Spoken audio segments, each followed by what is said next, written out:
just seeing us all come together like this. And it strikes me that the struggle that we all have is to maintain that sense of empowerment in the face of obviously the worst government this country has ever seen. Amen. And I just thought of one little trick I've learned. In fact, I think I learned it the day that I can barely say this, that Harper got his majority.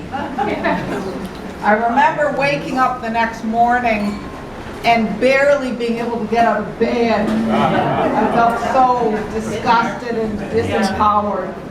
And I remember around that time there was a movie out, I don't know if you remember, called The King's Speech.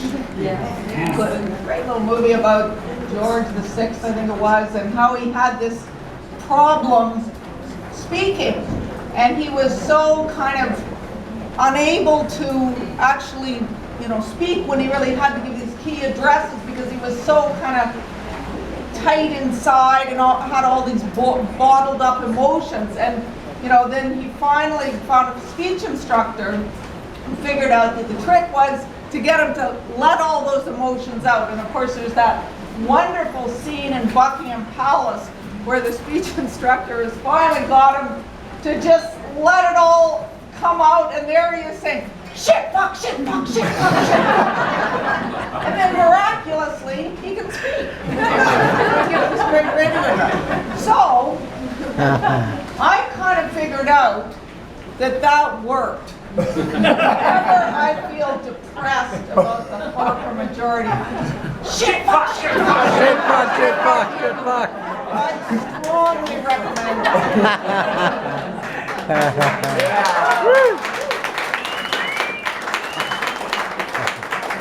Now, we are, of course, here to celebrate independent media. What a great thing to be celebrate Rabble.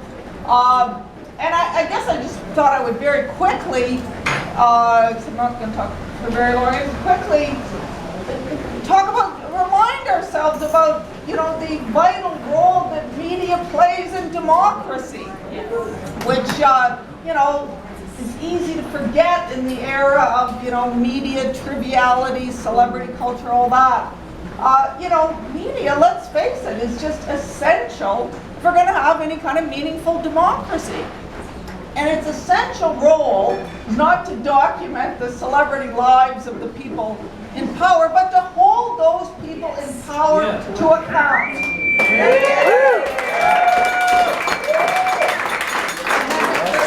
The wonderful quote I remember, George Orwell, I think I've got it right, it goes something like, journalism is writing something that will anger the powerful. He said, anything else is just public relations. And I actually think that's really true. Sadly, when we look around, our mainstream media, by that standard, is just public relations. To give you one quick example, of course, we know that of the corporate media, but it's so true even of our public broadcaster, damn it, that we pay for. I don't know if any of you heard last Saturday, the House on CBC Radio, supposedly one of the serious programs. Chris Hall was doing the hosting, and he actually had on John Baird and Joe Oliver, two of the most powerful and the most awful ministers in the Harper government, which is the most awful government ever. There he had them. And he let them just run on at the mouth. They each had their own interview and they just walked all over him. They just said whatever they wanted, and he didn't ask one tough question. And then they were doing something on the robocall decision, and instead of doing a substantive item on it, they decided to toss it over to the journalist to chat about it. And all they did was, they didn't talk about the issue. They didn't talk about the question of how are we going to get to the bottom now that the judge has clarified that, there was more than one person involved here. Instead, they just chit-chatted what would be the impact on the voting in Quebec. So dreadful. Let me just quickly say that, you know, having trashed CBC like that, I want to quickly actually say something good about them for a change. I was also astonished last week, or a couple of days ago, to turn on Power and Politics and see them talking about the Lac-Mégantic report, the Transport Safety Board, very tough report. And Evan Solomon had on the parliamentary secretary for the Harper government. They couldn't get the transport minister. And he was just sort of slipping and sliding all the way, you know, away from it, just not answering questions, just saying how much they were sorry about the families, feeling bad and everything. And he just kept coming back to it. He said, yeah, but in the report, they're blaming you. You know, and he just kept hammering them. And eventually he said, the guy said, the secretary said, well, okay, I'm, you know, I haven't actually read the report yet. Solomon just kind of stopped in his tracks, and he just said, sorry, you haven't read the report yet? I've read the report, and I'm just a dumb guy asking questions. And he just really got under the guy's skin. He made him angry. Excellent. The guy ended up saying, you're just practicing gotcha journalism. Right on! Anyway, apart from that rare moment that was so striking to me, I couldn't actually walk away from the TV. I was so shocked. Sadly, what we see from our media generally is so appalling in terms of holding the powerful to account. And I just want to maybe just illustrate in terms of an area that I've written a lot about, and that is inequality, you know, the tremendous transfer of wealth and power from ordinary Canadians to those at the very top. And, you know, you would think, I mean, it's actually one of the most significant developments of the last 30 years. It's fundamentally changed this country in very striking ways. So you might think the media would think it's an important subject and that this is something they should deal with, right? In fact, the media's response, of course, largely has been to ignore this tremendously huge development until Occupy Wall Street came along and they felt obliged to at least report on it, at least till the tents were taken away.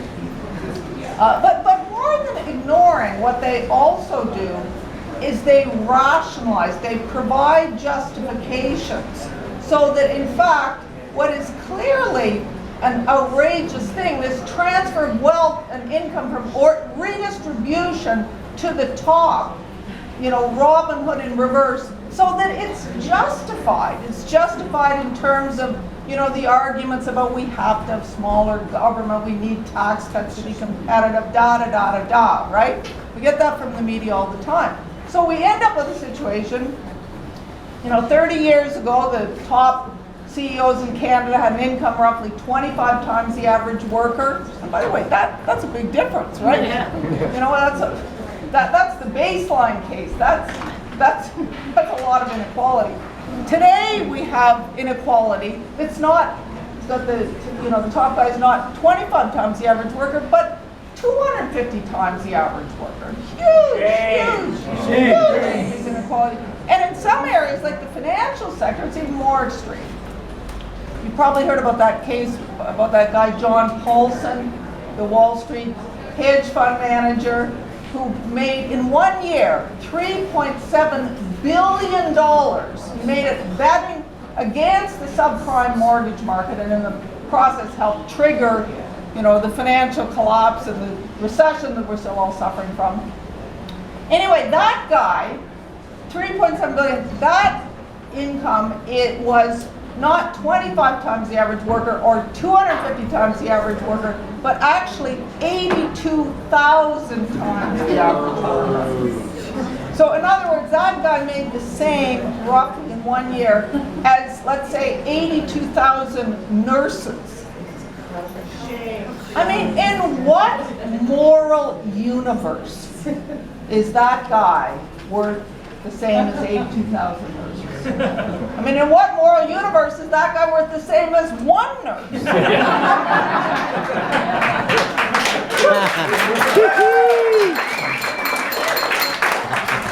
sort of strikes me that the normal human response to that kind of situation would be outrage. Outrage. Except that the media kind of covers it over, kind of explains it away as some sort of natural sounding phenomenon, something we have to do. I would argue that without all those media justifications, what we'd really be left with is public rage along the lines of the group of people that marched down Wall Street right after the 2008 crash carrying a placard that read, "Jump, you fuckers!"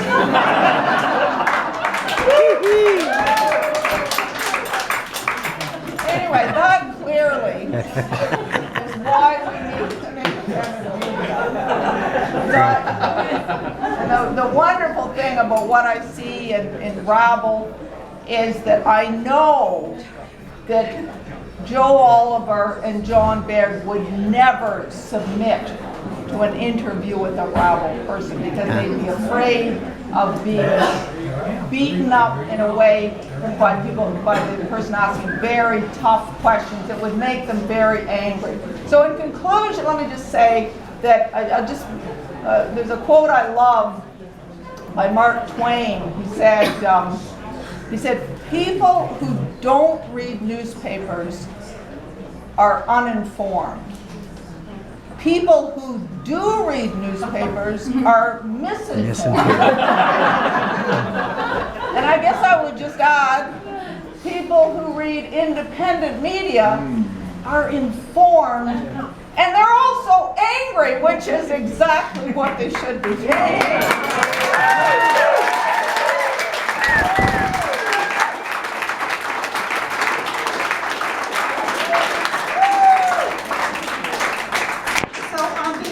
Rabble.ca, the Canadian Centre for Policy Alternatives, 251 Community. Thank you, Linda McQuaig.